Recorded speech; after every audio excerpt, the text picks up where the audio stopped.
Welcome back to Hardball. President Obama is weighing whether to send more troops to Afghanistan or scale back our operations to simply hunt down al-Qaeda in the region.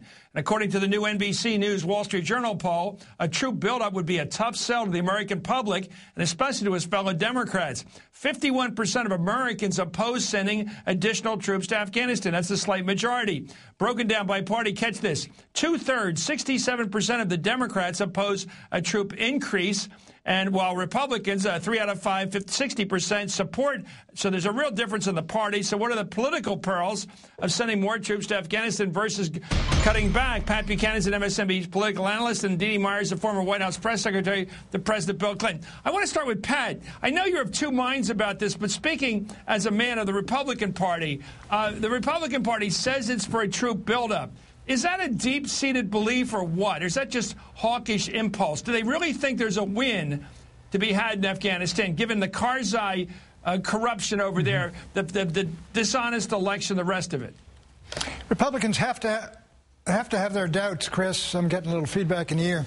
Republicans have to have their doubts, but at the same time, it is quite natural for Republicans. They do tend to be hawkish. They do tend to believe in the efficacy of military power and of fighting. They do think, people like McCain, they're honest. They do believe that if we press down and we keep at it, we can win this war, that perseverance counts.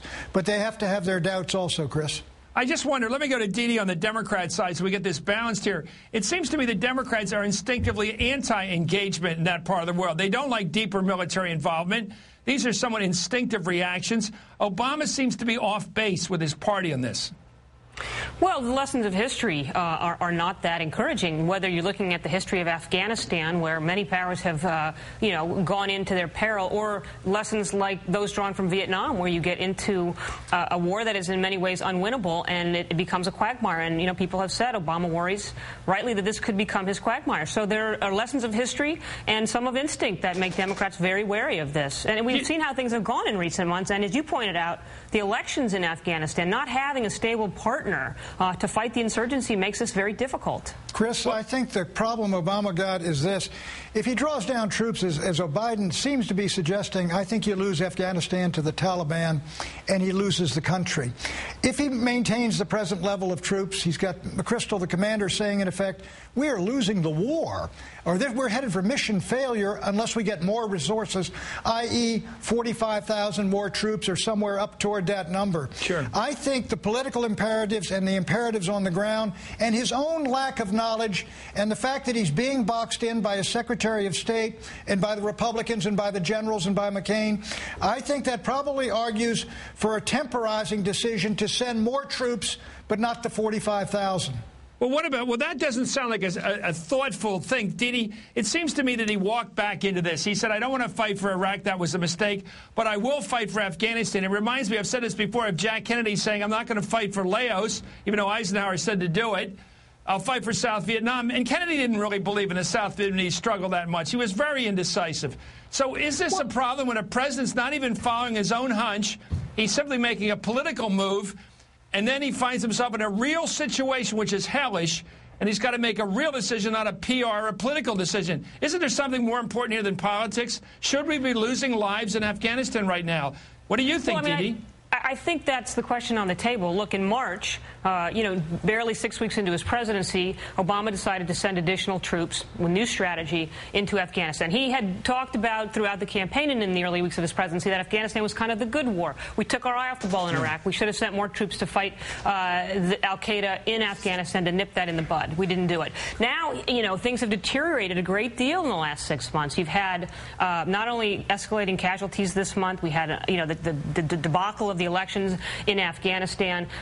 Things have gotten a lot tougher, and President rightly has said, hey, let's take a look. Let's not send resources after a bad strategy. Let's reevaluate our strategy. On one level, that's a solid thing. You want the president to rethink these things and to be clear before we make a plan. Yeah. On the other hand, it's making him look indecisive. And as Pat said, he's being pushed around by the generals, by the Secretary of State, and by others. The Republicans. Chris, if this is not a wise war or a winnable war, he ought to say we're going to have to turn around and we're going to have to come out of this. But he himself is a bit of the problem because he escalated with 21,000 troops. Yeah. He said as of about a week ago, this this is not a war of choice. This is a war of necessity. So he's laid down all these markers, and the question is Barack Obama, if he doesn't believe this is a winnable war, is he a big enough man to say, we're going to turn around and walk out the way Reagan did on a much smaller level after he put those Marines into Beirut and they all got killed, and he eternally regretted it, but he came out? Yeah, we made the right decision in the second instance. Let's take a look at the problem you pointed to, Pat. Here's the Secretary of State, Hillary Clinton, his former rival. You're right. I think she's putting up a situation here that he's going to have to contend with. Senator, here's Secretary Clinton. Some people say, well, al-Qaeda is no longer in Afghanistan. If Afghanistan were taken over by the Taliban, I can't tell you how fast al-Qaeda would be back in Afghanistan. Wow, Didi, she's his ally. She works for him as his top foreign policy minister. She's dictating policy here. And I'm not being tough here. I'm just stating the fact. How does he respond to that? Yeah, I don't think she made a secret out of what she thinks. Look, this is a very difficult situation. What the McChrystal plan calls for, in essence, General McChrystal's plan, is nation building. And I think the president ought to consider that very carefully before he gets in there. He says, look, the way to win here is not to just go out and kill all the insurgents and take on the Taliban. It's to protect civilians, and it's to enhance their lives through better governance and economic development. That is a very tall order in a country that is very primitive, has very few resources and no infrastructure. That's not worth a lot of American lives, though. I think, Chris, look, Somalia is a, no man's land. Yemen is a no man's land.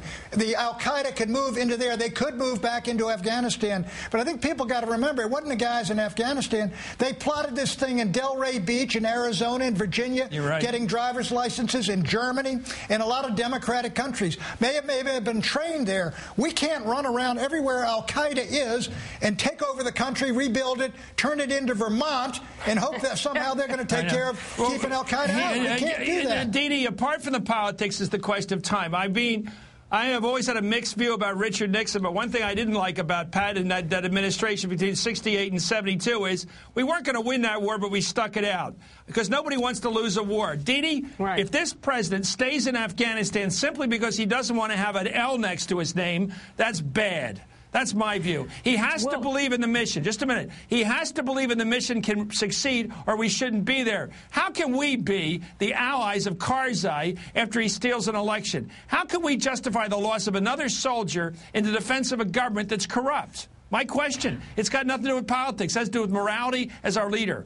Can he justify that? First, Didi, then because Pat. You don't have a choice. The first thing is, you have to kind of wait on some level for the outcome of this commission, which is going to review the election. And despite the corruption, it may say that Karzai won in spite of all the things that were going on. In which case, you don't have another choice if you're going to build an anti-insurgent operation there. You have to have a government partner because, as General McChrystal says, you have to do more than just fight the bad guys. You've got to make life better and protect the safety of the civilians there. So you can't do that without a government partner. Chris, so you're between a rock and a hard place. Chris, we don't have George Washington here. If you don't believe this is a wise and winnable war, you shouldn't fight it. You should have the courage to turn around and say, we may have made a mistake in going in for nation building. We did enough in just knocking these guys over. But I'll tell you this, you go back and you listen to LBJ talking to Richard Russell, 1964. I know. He didn't believe it was a winnable war, and he put him in there for 5 years. Right. Well, I think Johnson and Nixon kept us in a war we couldn't win. Anyway, thank you both. I think that's the issue. Should we stay in a war we can't win just for political and PR reasons? Pat Buchanan, Didi Marsh, you got to the right question.